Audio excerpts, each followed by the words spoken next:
ইরানের সঙ্গে ওয়াশিংটনের চুক্তি নিয়ে দুই পরম বন্ধু আমেরিকা ও ইসরায়েলের মধ্যে পর্দার আড়ালে লড়াই শুরু হয়েছে। ওয়াশিংটন ও তেহরানের মধ্যে হওয়া ইসলামাবাদ চুক্তি টিকিয়ে রাখতে হোয়াইট হাউস যখন মরিয়া, ঠিক তখনই এই চুক্তিকে যে কোনো উপায়ে ভেস্তে দিতে ব্যস্ত হয়ে উঠেছে ইসরায়েল। এর কারণ একটাই, আমেরিকাকে সঙ্গে নিয়ে ইরানের বিরুদ্ধে আবারও যুদ্ধ শুরু করা। আমেরিকা ও ইসরায়েলের মধ্যে চুক্তি সই হওয়ার কয়েক ঘণ্টার মধ্যেই ইসরায়েলি সেনাবাহিনী লেবাননের 10 কিলোমিটার ভেতরে ঢুকে নিজেদের অবস্থান শক্ত করে। তারা ওয়াশিংটনকে স্পষ্ট বুঝিয়ে দিয়েছে, নিজেদের নিরাপত্তা পরিস্থিতি তারা অন্য কারো চুক্তির ওপর ছেড়ে দেবে না। আন্তর্জাতিক গণমাধ্যমগুলোর প্রতিবেদন অনুযায়ী ইসরায়েল সরকার এখন একাট্টা হয়ে আমেরিকার এই চুক্তির বিরোধিতা করছে।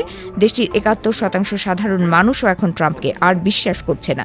তারা ধরে নিয়েছে দরকারে ইসরায়েলকে একাই লড়তে হবে, কিন্তু নিজের একমাত্র শক্তিশালী আন্তর্জাতিক বন্ধু আমেরিকার সাথে এই প্রকাশ্য বিরোধ ইসরায়েলকে বিশ্ব রাজনীতিতে সম্পূর্ণ একঘরে করে তুলছে। বিশেষজ্ঞরা বলছেন, ইসরায়েলি নীতি নির্ধারকদের আসল পরিকল্পনা হলো আগামী নভেম্বর মাস। তারা জানেন নভেম্বরে আমেরিকার মধ্যবর্তী নির্বাচন। তাদের ধারণা ৬০ দিনের এই চুক্তিকে টেনে হিঁচড়ে নভেম্বর পর্যন্ত ব্যর্থ করে রাখতে পারলে মার্কিন নির্বাচনের পর ওয়াশিংটনের রাজনীতিতে পরিবর্তন আসবে। আর তখন ট্রাম্পকে পাশে নিয়ে ইরানের ওপর আবার বড় সামরিক আগ্রাসন চালানো যাবে। কিন্তু এই জায়গা ধরে রাখতে গিয়ে লেবাননে হিজবুল্লাহর গেরিলা ও ড্রোন হামলায় নিয়মিত ইসরায়েলি সেনা ও শীর্ষ কমান্ডাররা মারা যাচ্ছেন, যা ইসরায়েলি সেনাবাহিনীর ওপর অভ্যন্তরীণ চাপ বাড়িয়ে দিচ্ছে।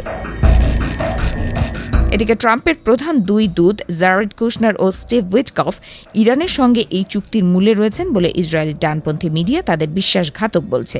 এতে ক্ষোভে ফেটে পড়ে নেতানিয়াহুর লেবাননে হামলার সিদ্ধান্তকে ভয়ানক কাণ্ডজ্ঞানহীন বলে উল্লেখ করেছেন মার্কিন প্রেসিডেন্ট ট্রাম্প। G7 সম্মেলনে তিনি বলেন, এই জোটে আমরা হলাম বড় পার্টনার আর ইসরায়েল হলো অত্যন্ত ছোট পার্টনার। আমেরিকার ইতিহাসে নিজের সবচেয়ে ঘনিষ্ঠ মিত্রকে নিয়ে এমন কঠোর মন্তব্য আগে কখনো শোনা যায়নি। অন্যদিকে ইসরায়েলের চরমপন্থী মন্ত্রীদের রীতিমতো ধমক দিয়েছেন মার্কিন ভাইস প্রেসিডেন্ট জেডি ভ্যান্স। তিনি বলেন, আপনাদের মাত্র ৯০ লাখ মানুষের দেশ, শুধু মানুষ মেরেই সব জাতীয় নিরাপত্তার সমস্যার সমাধান করা যায় না। এদিকে আমেরিকা ও ইসরায়েল এই দুই মিত্র দেশের দ্বন্দ্বে সবচেয়ে সুবিধাজনক অবস্থানে আছে ইরান। ইসরায়েল যতবার লেবাননে হামলা চালিয়ে চুক্তি ভাঙার চেষ্টা করছে, ইরান অত্যন্ত সুচতুরতার সঙ্গে বিশ্ব বাণিজ্যের প্রধান পথ হরমুজ প্রণালী বন্ধ করে দিচ্ছে। এতে কোনো ইরানি সেনার রক্ত না ঝরিয়েই তারা বিশ্ব অর্থনীতির ওপর তীব্র চাপ সৃষ্টি করছে। ট্রাম্পের সামনে নির্বাচন থাকায় তিনি বাধ্য হয়ে ইরানের উপর থেকে নিষেধাজ্ঞা তোলার বিষয়ে নমনীয় হচ্ছেন। বিশেষজ্ঞরা বলছেন, ইসরায়েলের কৌশল হলো আমেরিকা ও ইরানের মধ্যকার চুক্তির ধীরে ধীরে কার্যকারিতা নষ্ট করা। কিন্তু এই জেদ দেখাতে গিয়ে তারা নিজের একমাত্র আশ্রয়দাতা আমেরিকার সঙ্গেই সংঘাতে লিপ্ত হয়েছে। ইসরায়েলের এই আত্মঘাতী জেদের কারণে আমেরিকা ও ইরানের মধ্যকার চুক্তি ভেস্তে যায় কিনা সেটিই এখন দেখার অপেক্ষা।